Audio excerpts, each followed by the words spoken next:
8조 8천억 원으로 단군 일에 가장 많은 돈을 투자한 무기 개발 사업으로 꼽히는 KF-21. 현재 최선을 다해 양산을 준비 중인 이 전투기는 한국이 독자 개발한 초음속 전투기로 흔히 4.5세대 전투기로 부릅니다. 그런데 4세대면 4세대지 4.5세대 전투기는 무슨 의미일까요?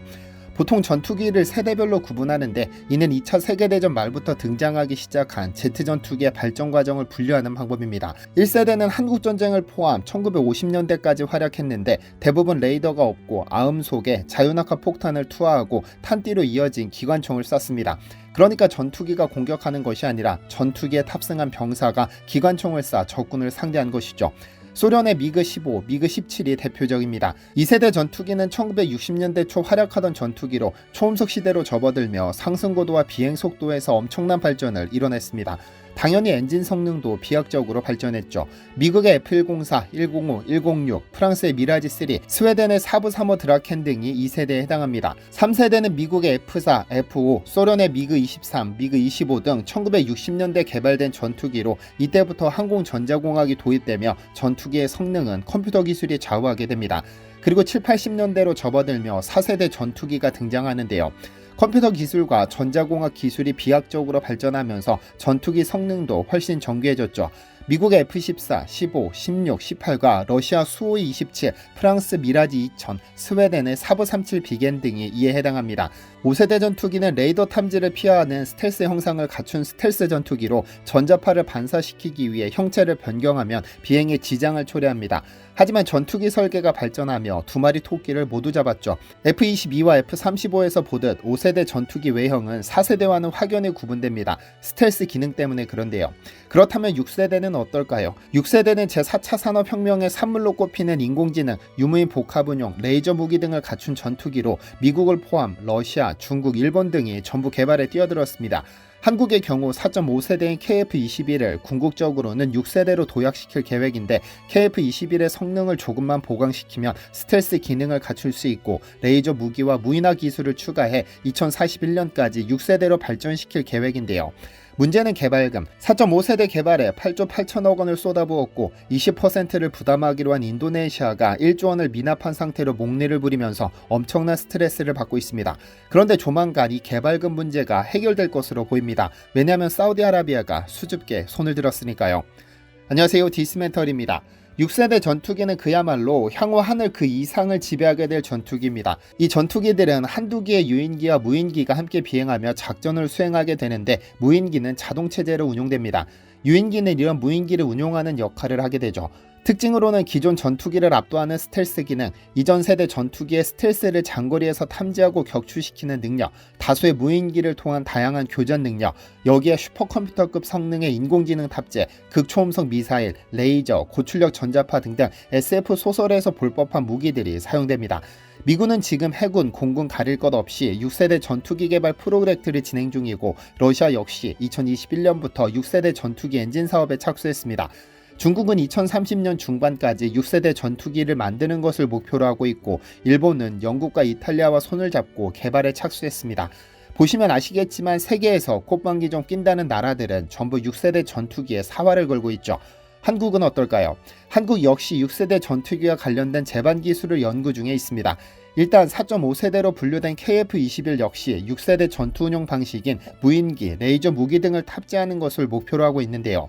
2030년대 중반쯤 전투기에 인공지능 기술을 적용, 인공지능이 조종사에게 회피기동 거리나 속도, 방향에 관한 정보를 제공하게 되며 2045년 이후엔 자유의지와 인간 1000명의 능력을 가진 인공지능이 무인기를 단독 조종할 수 있을 것으로 전망됩니다. 2021년 공군본부는 유무인 전투임무기 복합체계 임무효과 분석 및 한국형 차세대 전투임무기 구축 방안 연구 용역을 발주하기도 했습니다. 하지만 이제 시제기 비행이 완료되고 곧 양산을 앞둔 시점에 인도네시아가 발목을 잡고 있습니다. 최초 1조 7천억 원가량의 개발비를 분담하기로 한 인도네시아가 국내 사정을 이유로 분담금 납부를 차일피일 미루면서 지금 현재까지도 1조 원을 미납한 상황인데 설상가상으로 며칠 전에는 인도네시아 기술자들이 내부 자료를 USB로 담아 유출하다 적발되는 사고까지 터졌습니다. 그래서 일각에서는 미납금도 받지 못했는데 무슨 6세대 개발이냐는 반응이 따르는 것도 사실입니다. 그런데 세계 최고 오일 부자 사우디가 등장했습니다. 지난 1월 30일 국방부에 따르면 국방부와 국방관 연구소 고위 관계자들은 사우디를 극비 방문했습니다. 칼레드 빈 후세이 알 비아리 사우디 국방부 정무차관 등 관계자들을 만났고 그 자리에서 6세대 전투기 공동 개발에 관해 논의했습니다. 그간 사우디는 6세대 전투기를 개발하고 싶었지만 전 세계 그 어떤 국가도 사우디를 탐탁지 않게 생각했었습니다. 앞서 언급된 영국, 이탈리아, 일본은 작년 말 글로벌 전투항공 프로그램 조약에 서명해 공동으로 6세대 개발에 나섰는데 사우디가 돈 싸들고 가겠다며 이 프로그램에 참여하고 싶다고 여러 차례 의사를 밝혔습니다. 작년 7월에는 무함마드 빈 살만 알 사우드 왕세자가 기시다 후미오 일본 총리와 만나 이러한 뜻을 전달하기도 했으나 결과는 문전박대. 일본은 이미 작업이 완료된 데다 2035년까지 프로젝트를 마무리하는 일정이 빡빡하다며 사실상 사우디를 거절했습니다. 이런 사우디를 공략하고자 우리 정부는 6세대 전투기 개념 계획을 제시한 것으로 알려졌습니다. 특히 KF-21을 직접 개발했으니 그 노하우를 바탕으로 개발 기간을 대폭 단축시킬 수 있다는 점을 강조했는데요. 사우디가 긍정적인 반응을 보였기 때문에 조만간 협력이 구체화될 것으로 예상됩니다. 사실 한국이 먼저 이러한 제안을 한 것은 한국에 협력할 국가가 없어서가 아니라 사우디 시장 진출을 위한 전략으로 풀이됩니다. 한국이야 전 세계에서 손가락 안에 꼽히는 전투기 독자 개발국이기 때문에 마음만 먹으면 혼자서 개발도 가능하고 한국의 공동개발국을 모집하면 참여하려는 국가가 수두룩빽빽할 겁니다. 다만 한국은 오일머니를 차곡차곡 쌓아둔 사우디의 거대한 시장에 진출하기 위해 전략적으로 사우디를 선택했다는 것이죠. 뿐만 아니라 KF-21은 유인 무인 팀 구성 기능을 갖춘 2인승 모델로 시작해 궁극적으로는 6세대 전투기로 분류되는 블록3 KF-21로 발전할 것으로 예상되는데요.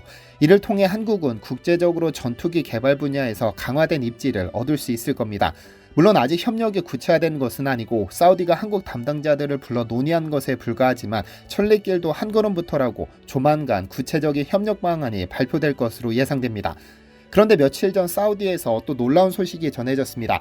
지난 7일 국방부는 사우디에 중거리 지대공 요격미사일 천궁2를 32억 달러, 하나로 4조 원어치 수출하기로 하는 초대형 방산 계약을 체결했다고 밝혔습니다. 한국판 패트리어트라고도 불리는 대공방어 체계인 천궁은 항공기 및 지상에서 발사된 탄도미사일을 찾아내 요격하는 첨단 방어무기 체계입니다. 사실 사우디가 한국에 천궁을 수입할 것이다라는 예상은 벌써 5년 전인 2019년부터 제기됐습니다. 그해 9월 14일 새벽 전 세계는 큰 충격에 빠졌습니다. 사우디와 각을 세운 예멘 후티 반군이 사우디 동부 아람코의 원유 시설 2곳을 드론으로 공격해 시설을 마비시켰으니까요. 이 공격으로 사우디의 석유 생산 규모가 일시적으로 반토막 나기도 했었죠. 시가 1200만 원짜리 드론 10대가 세계 최대 석유 생산국의 석유 생산을 마비시키면서 전 세계적으로 드론의 무서움이 제기되기 시작했습니다. 어쨌든 사우디는 미사일 전력이 상당히 발전된 이란이라는 적, 그리고 이란의 지원을 받는 수많은 무장단체의 위협에 노출되어 있기 때문에 미국으로부터 탄도미사일 요격용 패트리어트 미사일을 공급받아 왔었습니다. 하지만 바이든 정부 들어 미국이 사우디로의 무기 수출을 막으며 상당히 난감했었죠.